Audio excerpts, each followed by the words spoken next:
à travers tout le territoire malien. Elles sont des marques visibles lorsqu'il s'agit des outils de premier âge découverts au sud de Bamako, des gravures, des contreforts de l'Adrar des Iforas ou encore du mausolée impérial des Askia à Gao qui date du XVIe siècle. Invisible et pourtant éclatante d'évidence, l'empreinte de l'histoire marque aussi l'âme de chaque Malien. L'histoire malienne n'appartient pas au seul Mali contemporain, qui est ce qui reste des empires, royaumes qui se sont succédés du 7e au 19e siècle. Au centre de l'Afrique, dans le Mali actuel, ont rayonné au fil des siècles des capitales et des métropoles des empires. Empire du Ghana, Empire du Mali et Empire Songhai. Mais l'histoire conserve aussi les souvenirs des royaumes du Massina, du Karta, de Ségou et de Sikasso. L'Afrique libre brille au soleil de sa sueur et cherche dans la terre les voies de sa survie. Et puis, surgit l'esclavage qui brise les rêves, enchaîne les ambitions et l'âme de l'humanité. La traite des Noirs aura vidé le continent de toute sa substance. Ils sont des milliers appartenant aujourd'hui à d'autres continents, victimes d'un génocide culturel irréparable. L'autre mal qui achèvera l'agonie de l'Afrique est la colonisation. Mais il y avait aussi des hommes devenus des héros parce qu'ayant manifesté avec une bravoure inégalable leur refus de l'occupation coloniale. Elas Omar Tall, Samori Touré, Keba, Babemba, Seiboun et Firoun, pour ne citer que cela et pour ne prendre que l'exemple du Mali. Malgré leur résistance opiniâtre et compte tenu du déséquilibre de force entre l'occupant et l'assiégé, l'Afrique sera soumise à un découpage terrible par l'étranger.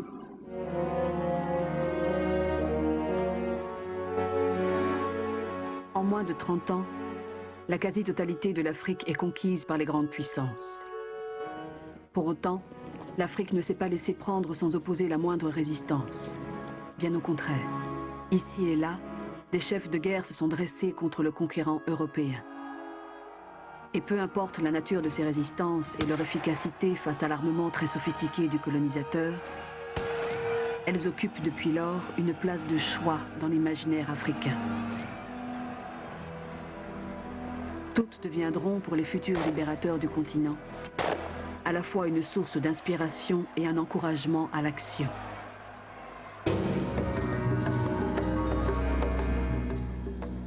Au lendemain de la guerre, la carte politique de l'Afrique est inchangée, ou presque, bien calée dans ses frontières artificielles. Mais ce qui a changé dans cette Afrique apparemment immuable, c'est la mentalité des Africains.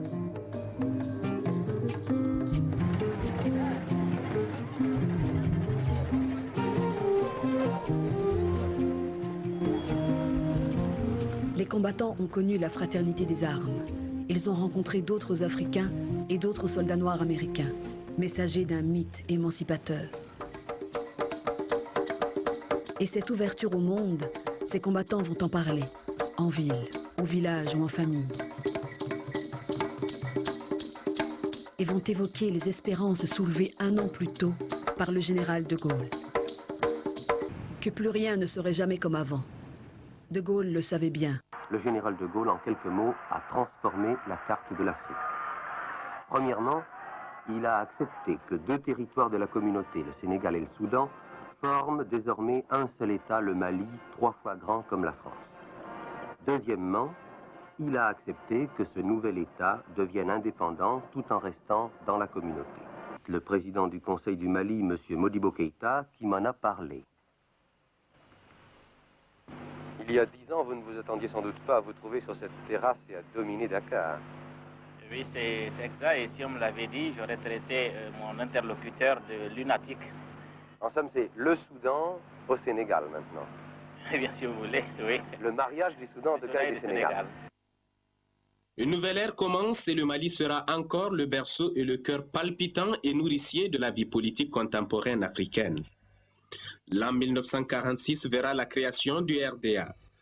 La Fédération du Mali sera proclamée en juin 1960 pour éclater en 2 morceaux, en août de la même année. Le Sénégal se retire. Le Mali prend acte des événements le 22 septembre 1960. Le 21 septembre, proclamation de l'état d'urgence sur tout le territoire de la République soudanaise.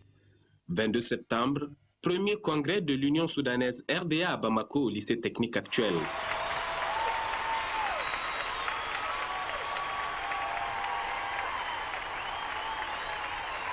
Après cette séance historique du Congrès extraordinaire de l'Union soudanaise RDA, l'assistance se transporta à l'Assemblée nationale, dont l'entourage était noir de monde, pour y assister à la séance qui devait consacrer juridiquement la naissance de la République du Mali. La séance est ouverte. J'ai reçu du président du Conseil de gouvernement la lettre suivante. Monsieur le Président, j'ai l'honneur de vous prier de bien vouloir soumettre à la délibération de votre Assemblée législative les projets de loi suivants. Le premier projet porte sur l'abrogation des dispositions de la loi numéro 61 RS du 7 juin 1960 concernant la ratification et la rétrocession à la Fédération du Mali des compétences transférées à la République soudanaise par la communauté en vertu des accords signés le 4 avril 1960 à Paris. Le second projet concerne la proclamation de la République du Mali, État indépendant et souverain. Le troisième projet érige l'Assemblée législative de la République soudanaise en Assemblée nationale de la République du Mali. Le même projet tend à transformer le gouvernement actuel de la République soudanaise en gouvernement provisoire de la République du Mali. Le quatrième projet a pour objet de modifier la constitution de la République soudanaise pour l'adapter à la situation nouvelle résultant de la proclamation de la République du Mali État indépendant, libre et souverain, libre de tous engagements et liens politiques. Auditeurs de Radio Mali, en ce jour mémorable du jeudi 22 septembre 1960 est née la République du Mali. Une république indépendante, absolument et totalement indépendante. Indépendant, nous le sommes à compter de ce jour. Une indépendance que nous devons à nos leaders, à nos anciens, nos aînés, à l'action constructive et courageuse des dirigeants de l'Union soudanaise RDA.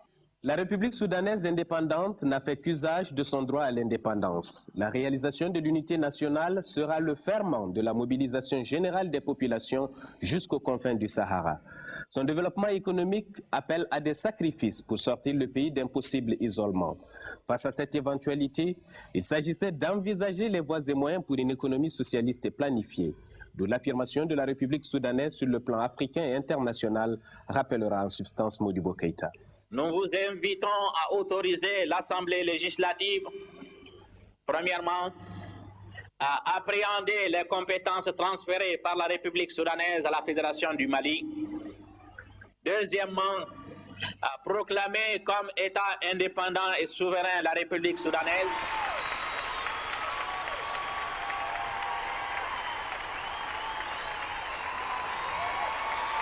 Troisièmement, à proclamer que la République soudanaise s'appelle la République du Mali.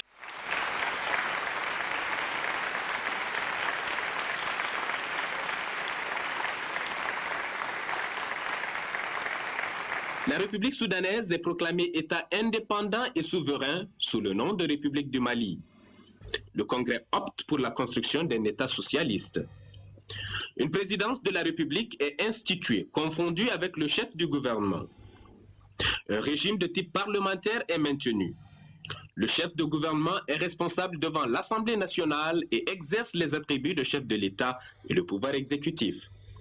Les ministres sont responsables devant lui. L'Assemblée nationale élue pour 5 ans vote la loi. La République du Mali reprenait en gros les termes du préambule de celle du Soudan du 23 juin 1959, sauf en ce qui concerne les principes de base. La liberté et la justice succédant à la liberté, à l'égalité et à la fraternité. Les droits et libertés de l'homme, travail, repos, grève, association, syndicalisme étaient exposés sous leur forme classique. La République entendait enfin organiser les conditions nécessaires à l'évolution harmonieuse de l'individu et de la famille au sein d'une société moderne et dans le respect de la personnalité africaine. En septembre 1960, le Congrès extraordinaire du parti l'Union soudanaise RDA définissait les grandes lignes de sa politique et les grandes tâches assignées au premier gouvernement de la jeune République. Le Congrès invitait le gouvernement à entrer en relation économique avec tous les pays. L'instauration rapide de structures économiques nouvelles dans le cadre d'une planification socialiste fondée sur les réalités maliennes. Dans le cadre de l'exécution de sa politique économique, la République du Mali procédera très rapidement à la création de sociétés et entreprises d'État. 27 octobre 1960, création d'Air Mali, société d'État au capital de 50 millions de francs CFA. Air Mali prend la relève d'Air France pour l'exploitation de toutes les lignes intérieures. Adhère à l'IATA le 12 juin 1961. Du 29 octobre 1960 au 22 septembre 1961, date du lancement du premier plan quinquennal. Verront le jour la SOMIEX, l'OPAM, la librairie populaire, la pharmacie populaire, la régie du chemin de fer du Mali, l'énergie du Mali, nationalisation de l'Office du Niger, Société des travaux publics, création de l'Agence nationale d'information, l'ACEMA. En moins d'un an, le Mali devient maître de la production, de l'import-export et du transport. D'ailleurs, en octobre 1961, l'essor exposait clairement comment on concevait au Mali une véritable politique socialiste. Cela consiste d'une part à renforcer les structures collectives, d'autre part à créer l'infrastructure de base nécessaire à une évolution méthodique de l'économie, en vue notamment d'assurer les besoins élémentaires des larges masses populaires. Un rôle qui, dans notre pays non industrialisé, où les moyens de production sont insuffisants, il était nécessaire et indispensable pour freiner la tendance à faire passer le superflu avant le nécessaire au nom du profit, de nous rendre maîtres du commerce d'import-export qui constitue le moyen d'introduire les objets manufacturés. Maître aussi de l'implantation des moyens de production que nous orientons dans les perspectives d'une économie socialiste dirigée. Maître dorénavant du commerce d'import-export que nous adapterons à nos besoins vitaux, à l'intérêt général et non à sa capacité de rentabiliser. L'option résolument socialiste du Mali était ainsi affirmée par l'organe officiel du parti, l'Union soudanaise RDA. Déjà, le programme prévu par l'Union soudanaise RDA était en cours d'exécution. Les relations avec les pays progressistes se développèrent. Cette orientation marquée vers l'Est n'entraîne pas toutefois une rupture avec les puissances occidentales. Le 2 novembre 1960, le Mali et la France décident d'élever leur représentation diplomatique au rang d'ambassade. Mais le 20 janvier 1961, la République du Mali demande l'évacuation des bases militaires françaises de son territoire.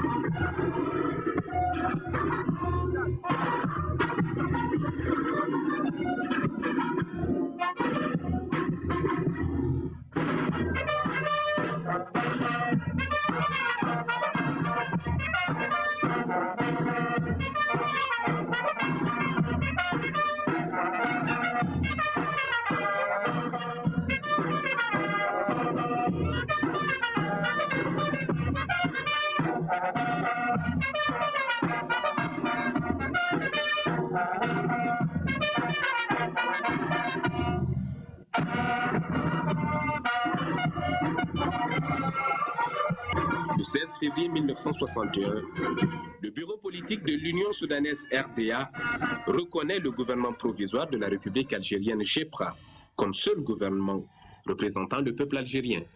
Aspirer au développement ni l'atteindre que s'il est parfaitement conscient de ses possibilités et de ses besoins, et s'il dispose de méthodes et des moyens aptes à mettre en valeur les unes et à satisfaire les autres. Ainsi, le Mali lança son premier plan quinquennal de développement socio-économique. C'était le 22 septembre 1961. Le 30 juin 1962, l'Assemblée nationale vote les lois autorisant la création d'une nouvelle unité monétaire, le franc malien. Un franc malien égale par convention à 1 franc CFA. Mais en réalité, le franc malien ne représentait qu'1 centime de franc français, alors que le franc CFA était échangé contre 2 centimes. Cette situation ne sera pas du goût de tout le monde. Conséquence, le 20 juillet 62, les commerçants manifestent à Bamako contre la réforme monétaire. Manifestation dont le bilan a été de 2 tués, 10 blessés et plus de 250 arrestations. Sans doute, pour afficher une attitude de fermeté, les autorités d'alors n'ont pas tardé à organiser le procès des inculpés de ces manifestations.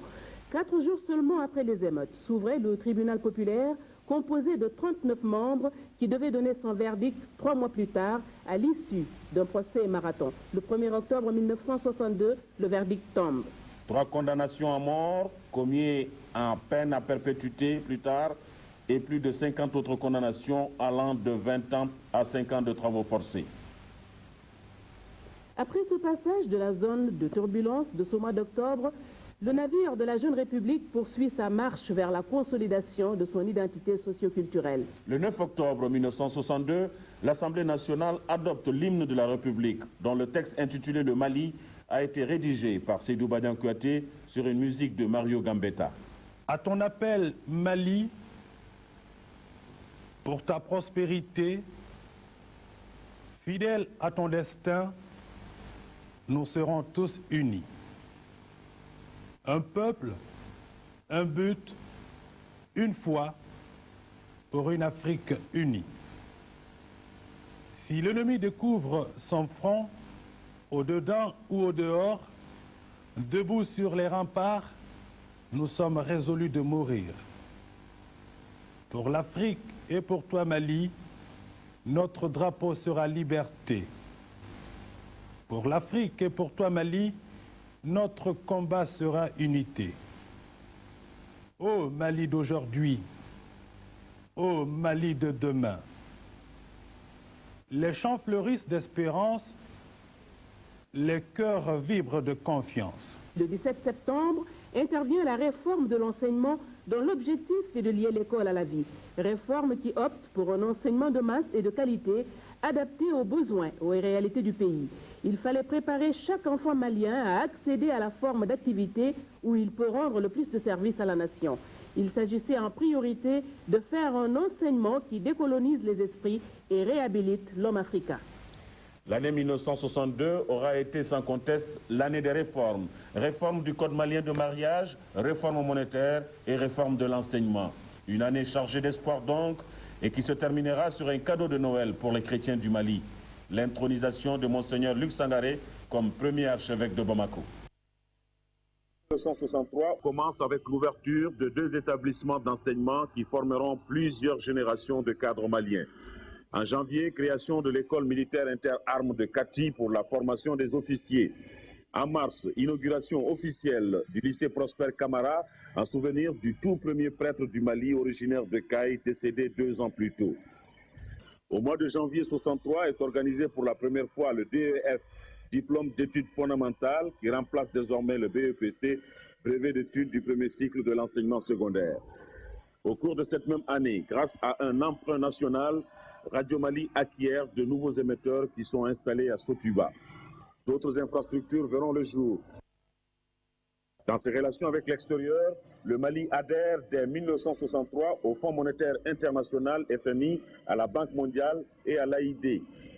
Convaincu que c'est dans l'union que se fera le développement du continent, notre pays abrite le premier sommet du comité interétat du fleuve Sénégal, regroupant la Guinée, le Mali, la Mauritanie et le Sénégal, qui se transformera en OERS, Organisation des États riverains du fleuve Sénégal, pour enfin devenir l'OMVS. Le Mali, membre fondateur de l'organisation, créée le 25 mai 1963.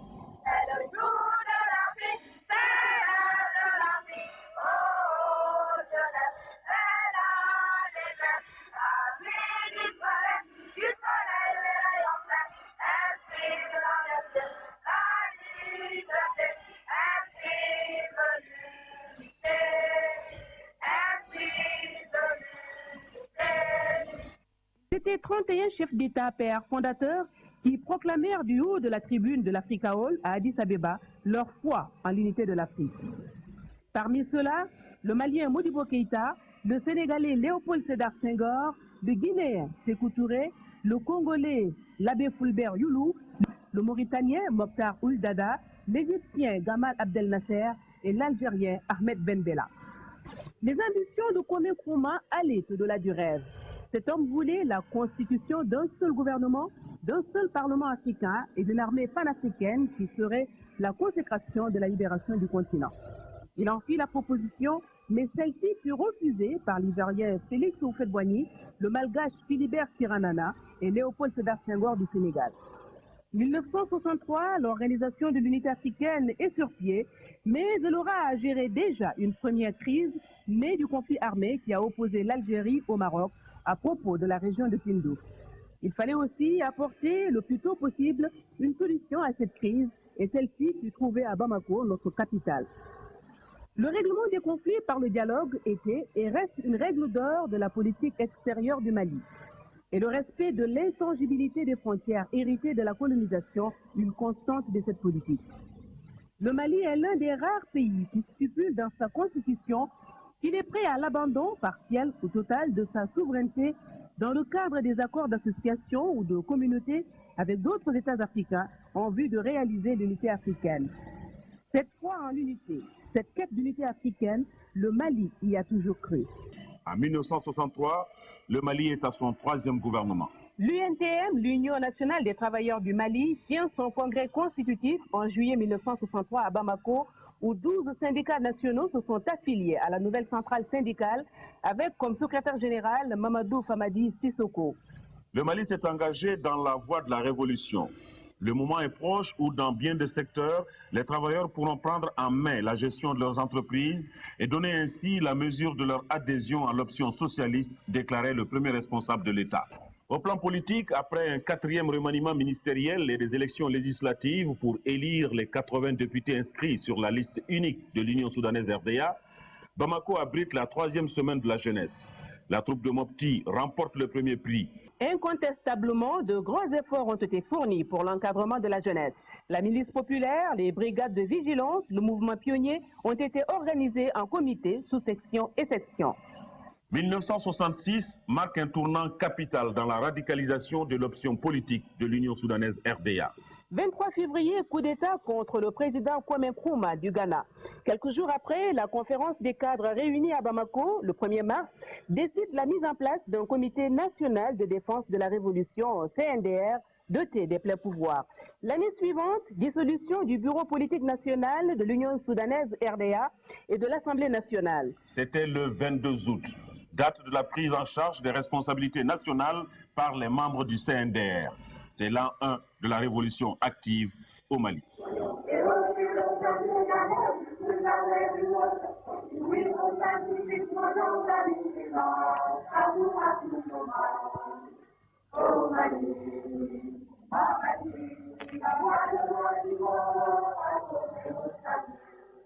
Forte de la caution présidentielle, la milice populaire en armes s'adonne à la chasse aux riches. Tous les hauts fonctionnaires présentant des signes extérieurs de richesse sont nommément cloués au pilori, forcés de démissionner, c'est-à-dire que C'est ainsi que furent déclenchées l'opération Taxi et l'opération Villa, des campagnes de saisie de véhicules appartenant à des agents de l'État et de lutte contre la spéculation foncière. La tâche sera confiée à la milice qui mène en même temps une lutte contre la culture occidentale. D'aucuns considéreront cette situation comme une violation de la Constitution et des prérogatives des institutions de l'État, alors que les jeunes semblent croire en la révolution. Ils organisent une marche le 28 octobre 1967 sur Moriba-Bougou, ainsi que des manifestations pour soutenir la révolution active. C'est pendant cette période que notre pays mettra en place ses premières unités industrielles. La Socoma en premier lieu, puis le 26 juillet 1964, l'abattoir frigorifique ouvre ses portes à Bamako.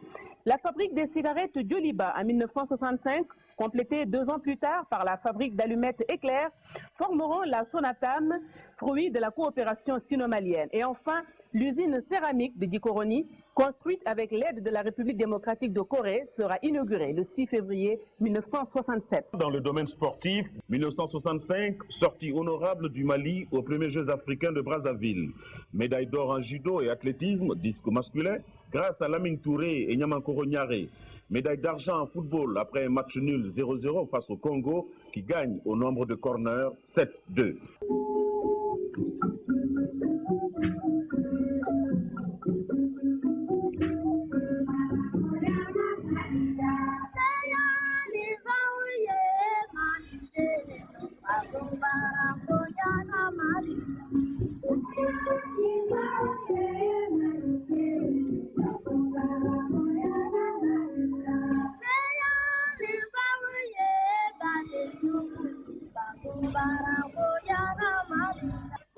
du deuxième semestre de l'année 1967, un climat permanent de troubles s'instaure.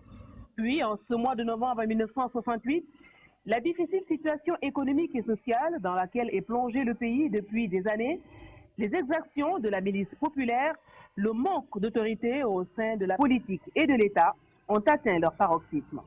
Autant de raisons qui ont amené l'armée malienne à prendre ses responsabilités le 19 novembre 1968.